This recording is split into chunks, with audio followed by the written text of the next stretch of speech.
नमस्कार। KP college के online platform पे आप सभी का फिर से एक बार स्वागत है। हम लोग बीए फर्स्ट ईयर के क्लासेस में न्यू सिलेबस के अकॉर्डिंग अपना अगला चैप्टर स्टार्ट कर रहे हैं, जो है हमारा अनुशंसित आहार भत्ता। ये जो टॉपिक है ये हमारे रिलेटेड है WHO से। WHO यानी कि वर्ल्ड हेल्थ ऑर्गेनाइजेशन। जब भी हम अनुशासित आहार भत्ता की बात करते हैं, इसको हम लोग पढ़ेंगे इंग्लिश में, याद रखना। एक टर्म पढ़ते हैं हम लोग RDA। RDA कई लोगों आना है, आप लोगों में से सुना होगा।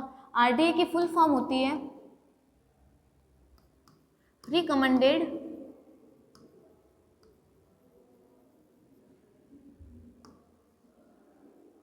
Dietary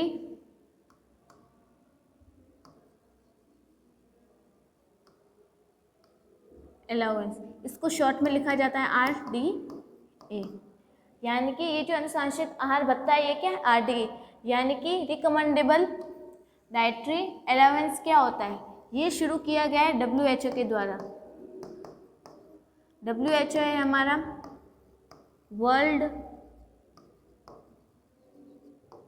health organisation.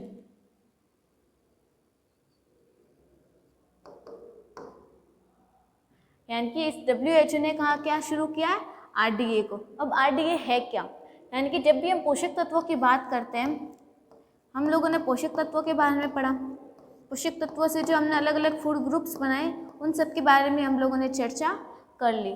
तो यानी कि ये जो पोषक तत्व है, ये पोषक तत्व कितनी मात्रा में दिए जाने चाहिए किसी एक, यानी कि स्वस्थ मनुष्य के लिए। यानी कि मान लो कोई भी इंसान वो स्वस्थ है, हेल्दी है, उसे किसी एक इंसान के लिए कितने मात्रा में कौन सा पोषक तत्व आवश्यक होता है, उसको कितने मात्रा का पोषक तत्व यूज़ करना चाहिए। यानी कि इसकी क्या कर ली हमने? औसत गणना कर ली, और वो क्या कहलाता है? हमारा RDA कहलाता है। तो हम सबसे पहले लिखेंगे RDA की डेफिनेशन। यानी कि RDA अनुशंसित आहार भत्ता यानी कि रिकमेंडेबल डाइटरी अलाउंस क्या होता है? या तो यानी कि हम कहते हैं एक स्वस्थ व्यक्ति द्वारा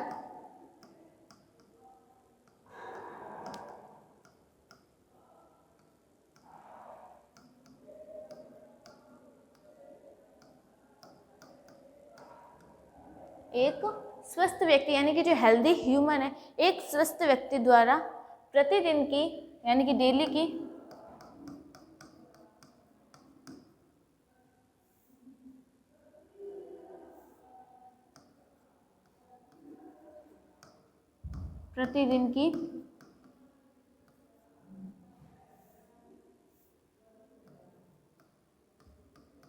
पोषक तत्वों की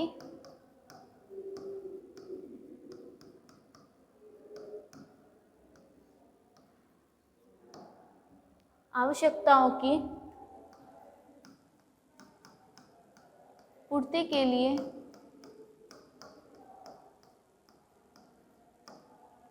ली जाने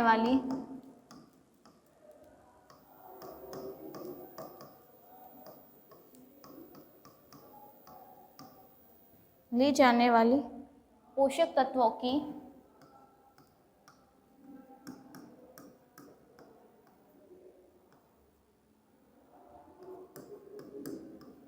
औसत मात्रा को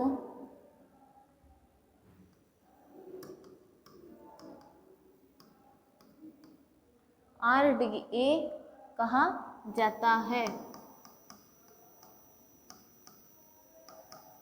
यानी कि एक स्वस्थ व्यक्ति द्वारा, एक हेल्दी ह्यूमन द्वारा डेली में पोषक तत्व, यानी कि जो भी हमने 6 पोषक तत्व पढ़े हैं, उन 6 पोषक तत्वों की आवश्यकताओं की पूर्ति के लिए ली जाने वाली पोषक तत्वों की औसत मात्रा को RDA कहा जाता है। यानी कि एक जो स्वस्थ व्यक्ति है वो एक दिन में कितने पोषक तत्वों की मात्रा का यूज़ कर रहा है, किस लिए? अपनी आवश्यकताओं की पूर्ति के लिए। यानी कि वो ठीक से काम कर पाए, शरीर के लिए आवश्यक पोषक तत्वों को वो कितनी मात्रा में यूज़ कर रहा है, उसे हम लोग कहते हैं RDA यानी कि अनुशंसित आहार भत्ता।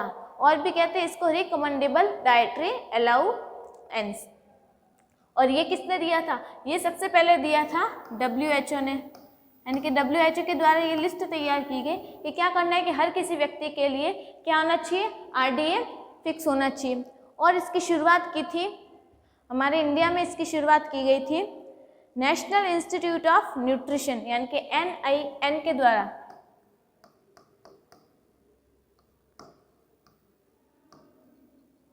नेशनल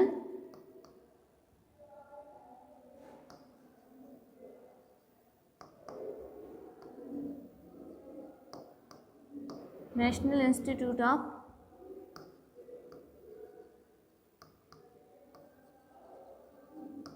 न्यूट्रिशन के द्वारा, यानी कि WHO और NIN इन दोनों ने मिलके WHO और NIN इन दोनों ने मिलके क्या बताया था हमें, RDA के बारे में बताया गया था। फिर हम बात करते हैं कि RDA में क्या बताया गया। तो RDA में बताया गया कि हमारे शरीर के लिए जो आवश्यक पोषक तत्व होते हैं, जिसमें हम लोग सबसे पहले बात करें कार्बोहाइड्रेट। ये जो कार्बोहाइड्रेट होता है ये होना चाहिए हमारी बॉडी में 300 ग्राम तक, यानी कि इसकी जो मिनिमम और मैक्सिमम की बात करें, यानी कि हमारी बॉडी में 300 ग्राम तक तो एक दिन में हमें कार्बोहाइड्रेट लेना ही लेना है। फिर हम इसमें बात करते हैं नमक।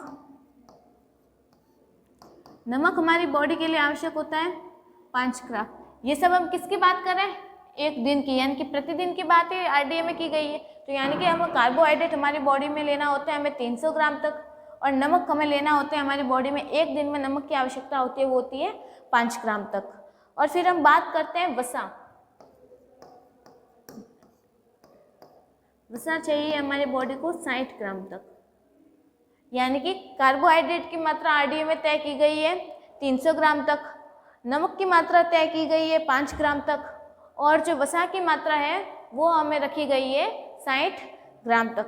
और अगर कोई भी भोज्य पदार्थ है, यानी कि अगर वो घर पे बना हो या फिर बाहर का कोई प्रोडक्ट हम लोग खा रहे हैं, अगर उसमें इन सबसे अधिक मात्रा का पोषक तत्व ऐड किया गया है तो वो शरीर के लिए क्या करता है, नुकसान करता है।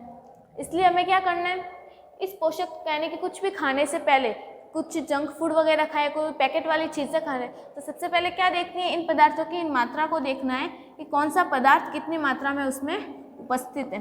अगर वो इस एरिया के अंतर्गत है, यानी कि ये सारी चीज़ें क्या है, मैक्सिमम दी हुई है, यानी कि ज़्यादा से ज़्यादा बस इतना ये चीज़ें हमारी बॉडी के अंदर एक दिन में जानी चाहिए। अगर 300 की जगह 200 है, 250 है, 150 ग्राम है तो भी चल जाएगा। 5 ग्राम है तो 4.3 ग्राम, 3 ग्राम, 2.5 ग्राम, 3 ग्राम, 4 ग्राम, 4.5 ग्राम, अगर ये सारी चीज़ें प्रेजेंट है इतने अमाउंट में तो भी चल जाएगा। लेकिन जो हम डेली अमाउंट में 5 की जगह अगर मान लो हम 7 ग्राम हमने खा रहे हैं नमक, तो वो भी बॉडी के लिए नुकसान करेगा। तो क्या हो जाएगा, हमारे शरीर में आयोडीन की मात्रा बढ़ती चली जाएगी। और अगर हम वसा का यूज़ करें, वसा यानी कि फैट, अगर हम 60 ग्राम से ज़्यादा का यूज़ करते हैं, आप लोगों ने कई सारे वीडियोस देखे होंगे, वायरल होते रहते हैं, जिसमें लोग क्या करते हैं, फूड ब्लॉग बनाते हैं, तो उसमें कई सारे जो फैट की चीज़ें होती हैं बहुत ज़्यादा अमाउंट में डाल देते हैं, यानी कि उस एक चीज़ के अंदर 150 से 250 ग्राम तक वो फैट की चीज़ें डाल देते हैं।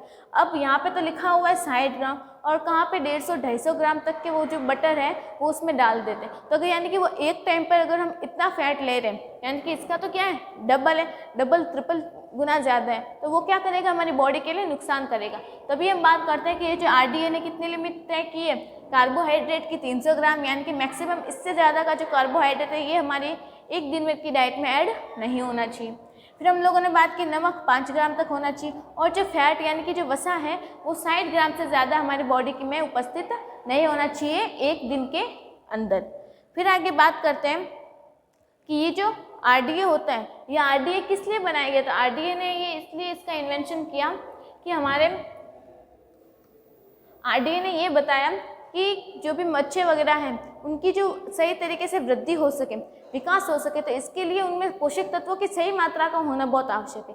क्योंकि जब हमारे बॉडी में हार्मोन का भी इम्बैलेंस हो जाता है तो भी प्रॉब्लम हो जाती है। यानी कुछ भी चीज़ अगर बैलेंस में नहीं हो, किसी भी चीज़ का अगर संतुलन बनाना रहे, तो वो हमारे शरीर के लिए क्या करता है, नुकसान करता है। इसलिए हमारे जो WHO और NIN इन्होंने क्या डिसाइड किया, इन्होंने RDA के बारे में बताया कि किसी भी बच्चे के लिए अगर वो मिडिल एज का है, छोटा है, फिर यानी कि अगर हम यंग एज की बात करें या फिर वृद्धावस्था की बात करें, तो इन लोगों ने अलग अलग एज के अकॉर्डिंग क्या तैयार किया, RDA को तैयार किया, जिससे पता लगे कि किस एज में कितने पोषक तत्वों की मात्रा का होना आवश्यक है। कितना उन्हें देना है, जिससे उनका जो वृद्धि और विकास है वो अच्छी तरीके से हो पाए। तो हम ये कह सकते हैं कि आरडीए ने ये इसलिए दिया क्योंकि आरडीए का उद्देश्य, आरडीए इसलिए दिया गया कि वृद्धि और विकास सही तरीके से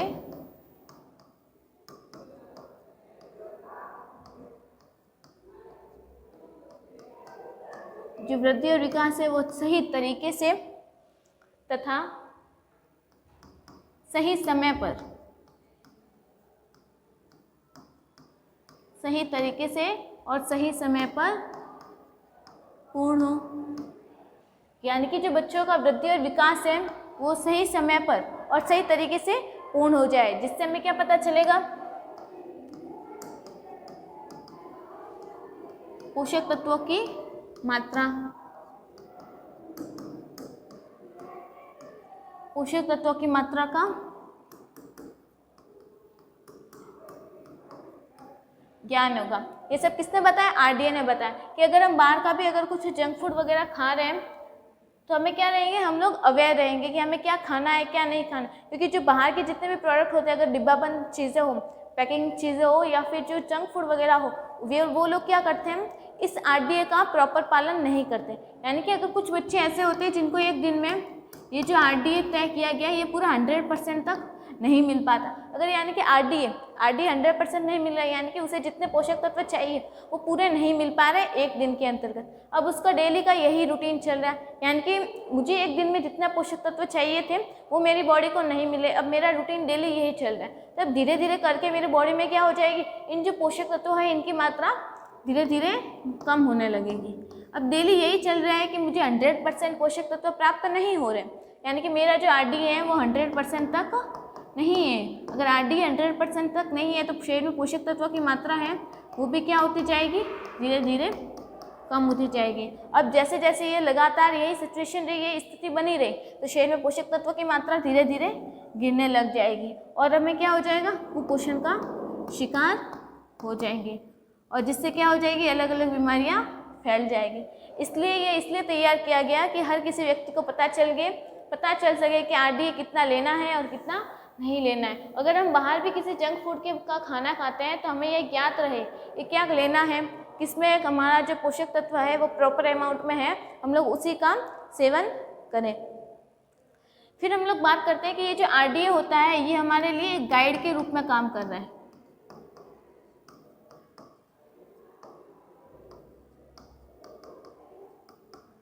गाइड के रूप में कार्य करता है।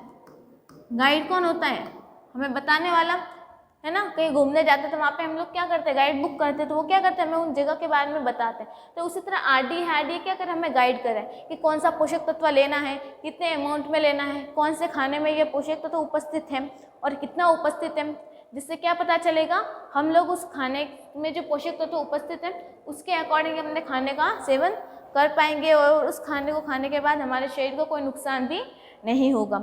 इसलिए जो आरडीए है ये क्या करता है, एक गाइड के रूप में काम करता है। तो ये बात हुई थी, WHO ने बताई थी, वर्ल्ड हेल्थ ऑर्गेनाइजेशन और NIN ने, लेकिन नेशनल इंस्टीट्यूट ऑफ न्यूट्रिशन, इससे ये बात बताई थी।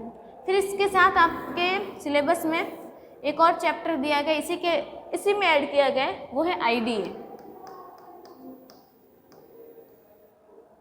अब आईडीए क्या होता है, आईडीए की फुल फॉर्म है iron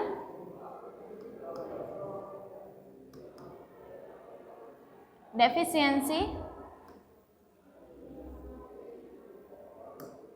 anaemia. Iron deficiency anaemia, iron क्या है, एक प्रकार का खनिज लवण है।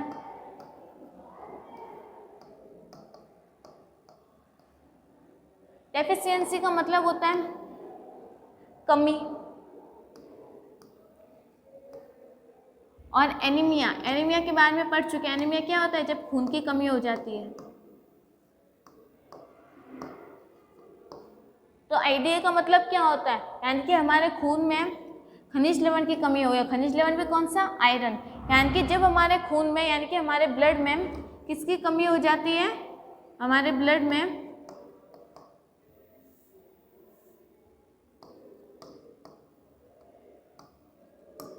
आयरन की कमी हो जाती है, तो आयरन की कमी होना क्या कहलाता है? IDA के नाम से जाना जाता है, यानी कि आयरन डेफिशिएंसी एनीमिया क्यों कहते हैं हम लोग। यानी कि जब हमारे ब्लड में एनीमिया यानी कि आयरन की कमी हो जाती है तो इसे हम कहते हैं आयरन डेफिशिएंसी एनीमिया के नाम से जानते हैं। इसमें हम लोग क्या बात करते हैं कि जिस व्यक्ति को IDA हुआ होता है उसके शरीर में क्या होती है? सबसे ज़्यादा उसे थकान महसूस होती है। थकान के साथ साथ उसका जो शरीर है उसमें पीलापन दिखने लगता है, आलसी होने लग जाता है, और उसकी जो आँखें होती हैं, आँखों में कहते हैं कंजक्टिविटी आती है।